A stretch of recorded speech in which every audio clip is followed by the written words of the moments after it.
So as a player,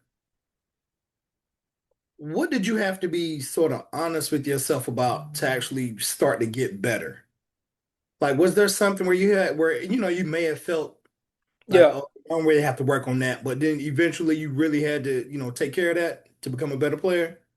Like, what did you have to work on to like fully get Yeah, to better, get Billy? to take that next step because you made some strides Yeah, from when you first, got in college to your senior year. So what was it for that you had sure. I to think, yeah. I think just it's a few things, but yeah, I think just knowing, I think figuring out what your identity is, right? Like, Okay. I think for me, from the very first time I got into college, like, you know, it was like I was heavy defense. I was always defense first.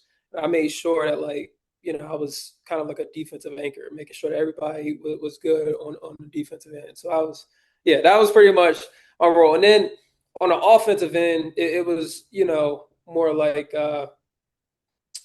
being able to, of course, stretch the floor, but also try to, put other guys in position to be, successful. And that doesn't mean always by getting an assist. It was like, okay, do I set a screen, right? Or, if DJ's, in the post, let's try to move people away so he could just have a one-on-one matchup. Or, Okay. if it's a ball screen, making sure that, like things are clear on, just so I think that was just kind of like my role, and then from there, that led to like a lot of easy opportunities for me to get opportunities to score.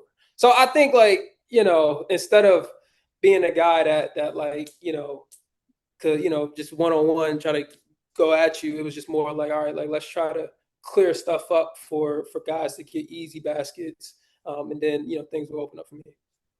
Okay.